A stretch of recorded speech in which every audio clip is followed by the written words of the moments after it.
Machine here, and you're watching Thorin's YouTube channel. 20-minute video for 2 minutes worth of content. Gold. Back in 2016 and 2017, you had some pretty big esports organizations in CSGO form academy squads through which they would try and bring through talent, test out potential future people, and it could have really been a trend. And as I'll point out in this video, I think it's tragic both what happened to those academies and some of the players they actually produced, and more importantly, that this entire premise was sort of capsized in the name of, yes, competitive integrity, but it could serve such a beneficial purpose in the community, in the industry right now, to get rid of some of these crazy buyouts, contract prisons, and the fact that now the kind of talent pipeline from the bottom to the top doesn't exist in the same way, and it's actually really holding back a game where you're already losing millions to operate top squads, no matter how many tournaments they win, no matter how much sponsorship you get through the door. So the two main squads who did this were FNATIC and North, in that order. FNATIC did theirs in 2016. North did theirs in 2017 mainly. Obviously, listen, they were looking for future talent. That's obviously the premise of an academy, right? You train them up, you bring them through. We're not talking about academy in the sense that in League of Legends they call it, where you just have old washed up players. No, these are to test out newer names. So the idea as well is you work to develop those players. Once you see they've got some potential, you use your coaching staff as opposed to them just being out in tier 5 and tier 6 and tier 4, whiling away as nobodies. You obviously have an eye on them to see if they're getting good enough to where they actually might be someone tenable for your main squad, in which case maybe one, maybe two either stands in when a player can't play or is busy or is ill or maybe burned out. It could be a topical angle right now, or because you actually think he could be good and you want to test him out. Could he work in the main lineup? But you don't want to have to gamble like they do when they brought in like Plopsky to NIP. Like, he wasn't ready when they first brought him into NIP, but later on he's actually turned into a pretty good player, right? Just it took him time, like 6 months extra time. They could have tested something like that out. So in the same sense as in football, I mean, obviously a very famous academy squad that did incredible things was Barcelona's, with Messi and those guys that they brought up together, and then they went on to win the European Champions League, all sorts of crazy things. Obviously Manchester United is a very famous example of using your youth squad, not quite the same as the academy because it's a bit older, but you get the premise. Now listen, the funny thing is, at the time, these academies seemed like a waste of time. They didn't seem like they were going to really do much because they didn't have anything close to the best Swedish and Danish potential at the time. As in, it's not like the players below FNATIC and North, all the good players were in these academies and therefore they would train them up. No, they were really going like levels below, and only a few names made it from there. Also, they didn't do much in terms of raw accomplishments, bearing in mind they had to compete in some of the same qualifiers and low-level tournaments that, in theory, bigger name teams, including their main org, could compete in, which is why the competitive integrity angle, Valve bashed them over the head, basically, and said you can't do that anymore. And we don't really have a defined Tier 2 scene that only Tier 2 players in, so there was no reason for them to exist. They were necessitated out of existence, in fact, because there was such a running cost. But you could still... I mean, another reason why is that at the time you could also, this is 2016, 2017, to some degree at the time you could get pretty much whoever you wanted. If there was talent out there and you were the big name like a FNATIC and North, they would just come to you. You had more money than the small teams, the buyouts weren't crazy back then, and players just wanted to leave. And at the time, people weren't as eager to put people in contract prison. They'd sort of let them go to some degree and just let them go to you because they want some buyout or some money and the player wants to leave. So just the way it was back then. But hindsight now shows us there was value to these academies, that the premise had incredible value, and that quite frankly, not being able to have these squads now is making Counter-Strike so much more expensive and is making scouting that much more difficult. So let's look at a couple of these academies. First of all, let's look actually at the North Academy. Even though this one came after the FNATIC Academy, it's just the one that's the most stand out in terms of the number of people who are in their team who either played for literally top 20 or top 30 ranked teams, or were relevant in some sense where they would have had some value at some point in time, and maybe a what-if players even. So let's go ahead and look at this North Academy one. You can see, we'll start at the top even. Gade, who obviously plays in North, in the main North team, and previously played in Optic, played in two real teams that had proper resources, etc. He started out in this team. Now, I don't think he's a very good player, but that suggests there's value. That means that a Heroic or someone might have bought him or taken him off your hands, and you might have recuperated some of the value in that regard. You have Acor, the second name, the obvious standout name right now, because he's considered one of the best AWPers in the world, top 5 AWPer in the world.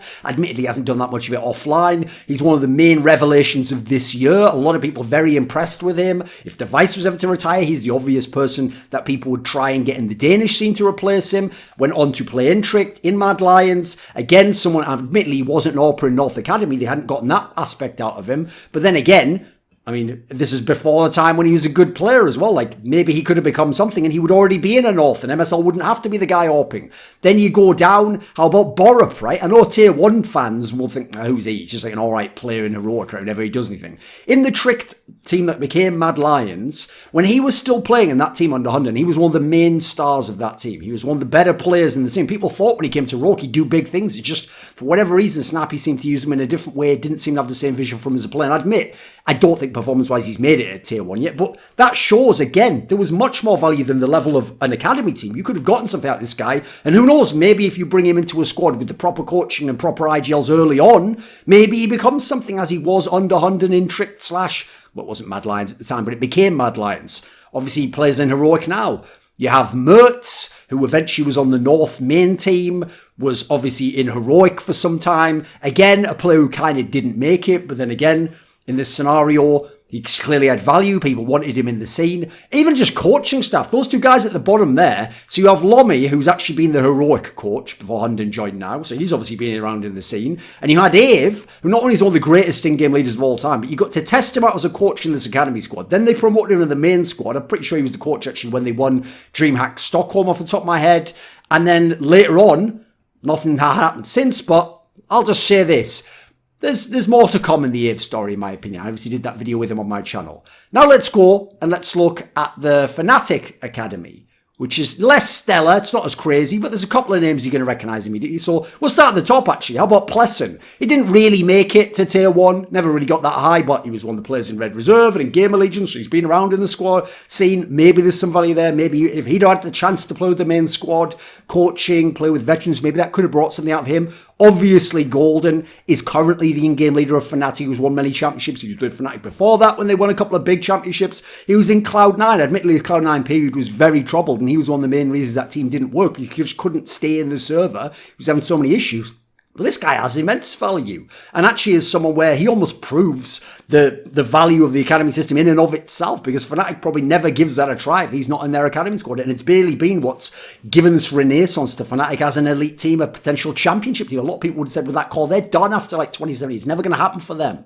Even though he didn't make it really that far, I think JZ Walkingsy was clearly one of the talents when he saw this FNATIC Academy squad.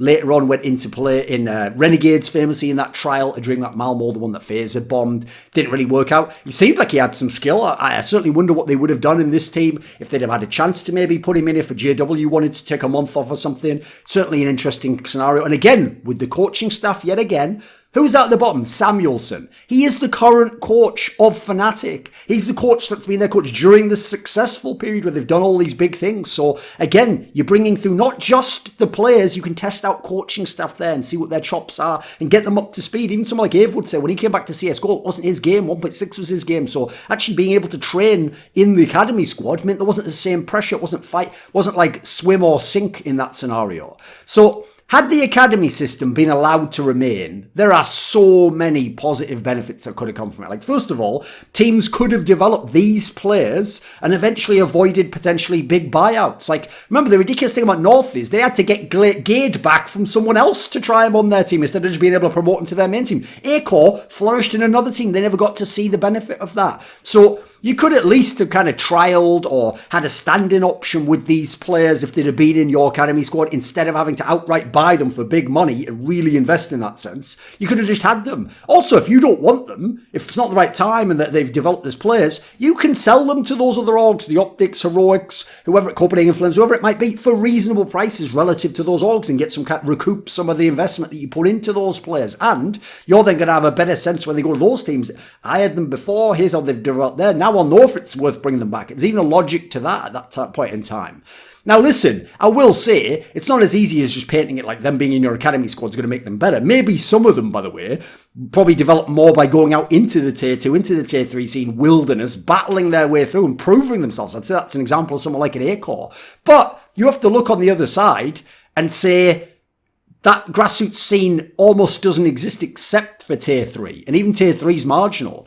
One of the reasons why you didn't need these academies in 1.6 is, first of all, top teams could get everyone anyway. They had way more money and no one gave a fuck about contracts. But more importantly, there was a very flourishing grassroots scene, particularly in Sweden, because in Denmark it's still got something like that. But in Sweden, the LAN scene's died out completely. You had these tournaments, Birdie LAN, Rendezvous, which would be held regularly in the central main areas of Sweden where people famously held these massive LANs and they became traditions. You had 4 or 5 a year in certain cases.